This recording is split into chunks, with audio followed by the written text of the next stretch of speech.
my senses.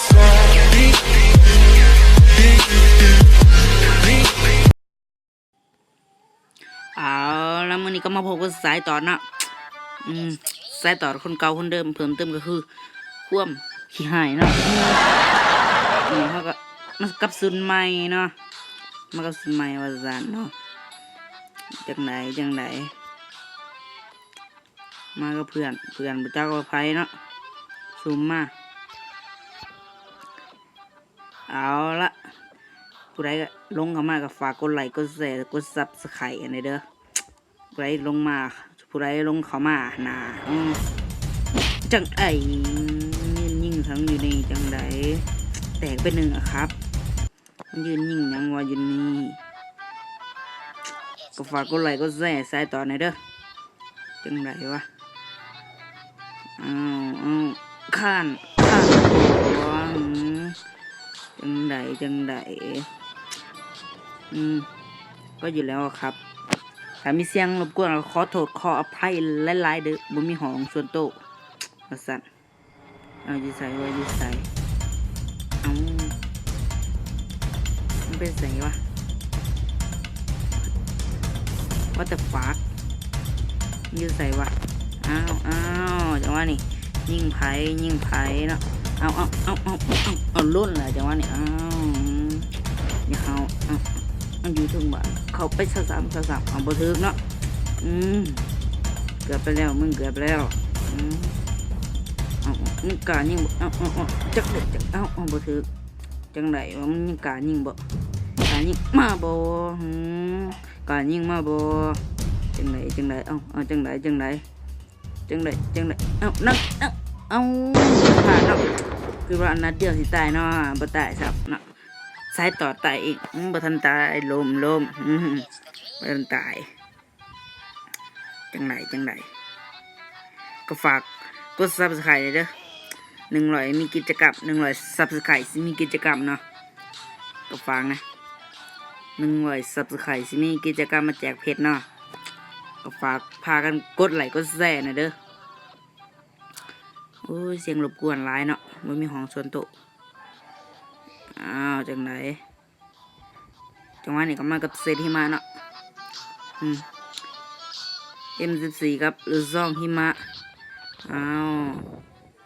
ก็คือว่ายิงไป3ตัวนี่ได้ศพคือว่าบ่ได้คิวมีคนลาติบ่มีคนลาแน่นอนจังไดวะผู้ใดมันกล้าลาดเนาะผู้ใดมันกล้าลาดจังได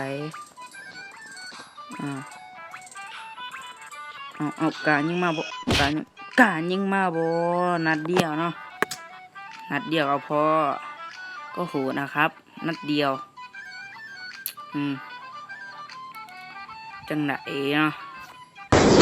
ช่ำดากมันไปเนาะช่ำดากช่ำดากเนาะจังไดกล้าเล่นมาบ่เอาแลกจังเจ้าไอ้โง่ต่อให้ได้นี่ขนาดแลกได้นี่ต่อให้ก็โหดอยู่แล้วตอนนี้ก็เขามาพุชินกเนาะมาพุชินกจังได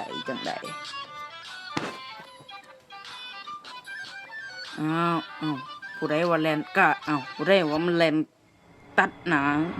ก็แลนตัดหนาสายตอดบ่ก็แลนสายตัดหนาสายตอดใส่สุดเจ้าพ่อบ่แลนเข้ามาผู้ใดยิงวะลาดบ่จังไดเล่นไปใส่มันป๊บเลยเนาะจังว่านี่มันป๊บจังไดกล้าป๊บบ่เอาแลกเอาจังไดแลกนั่นลูกซ่อมงานป๊บไปใส่บ่รอดดอกอย่ามาป๊บแถวนี้เด้อจังไดวะแล่นไว้ก็บ่พอเนาะจังไดวะบอกเลยอย่ามาป๊บแถวนี้โอ้เสียงรถหานี่ก็ได้มาขี่ยังวะใหญ่มี2โซนโตเด้อจังได จังหวะนี้ก็แลนไปเนาะจังไดตอนนี้ก็มาเมืองพีกเนาะเมืองพีกว่าสั่นจังไดเอาแหลกเอากะยิงมากะยิงมาบ่บอกเลยอย่าหาวจังไดอ้าวแลนมาแต่ไสบักกะเอา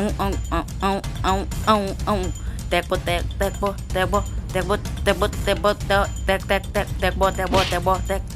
กเนาะแต่ว่านี่ดาวไปเนาะจังไ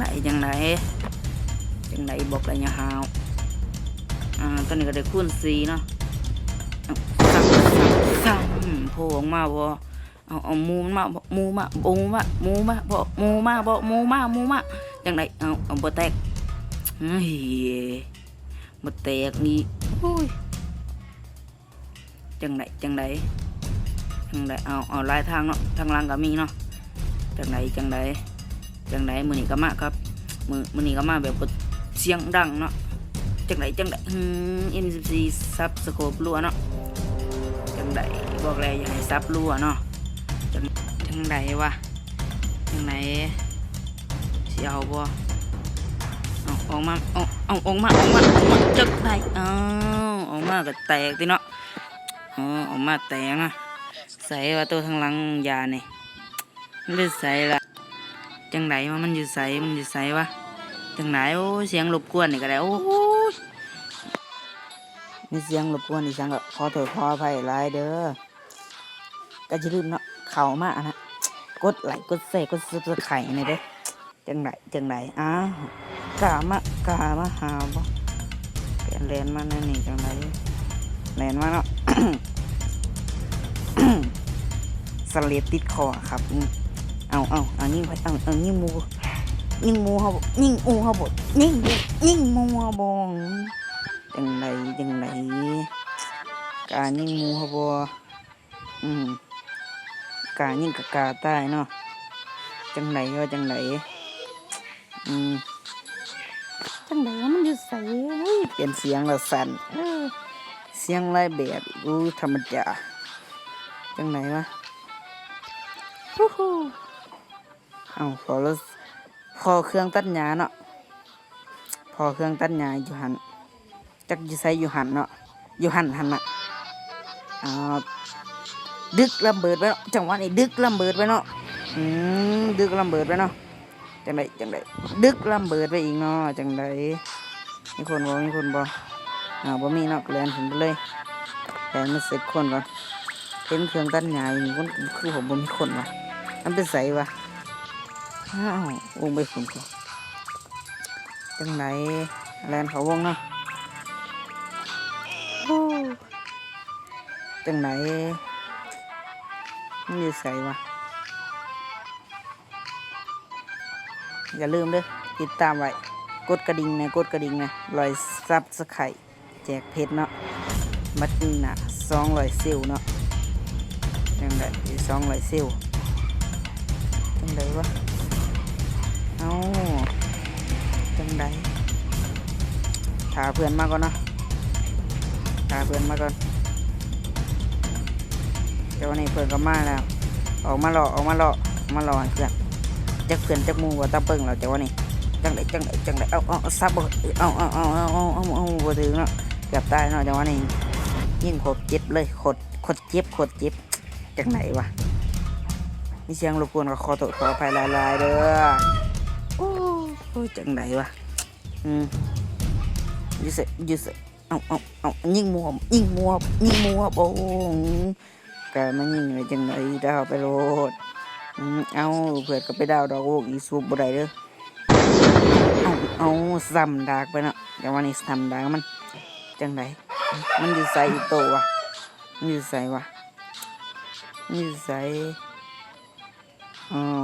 หาบ่เห็นเนาะจังว่านี่เอาเปิดระบบการมาเปิดบ่เอาลงจังได๋อยู่ลงอย่ามาหาจังลงแตกบ่แตกเนาะจังไหน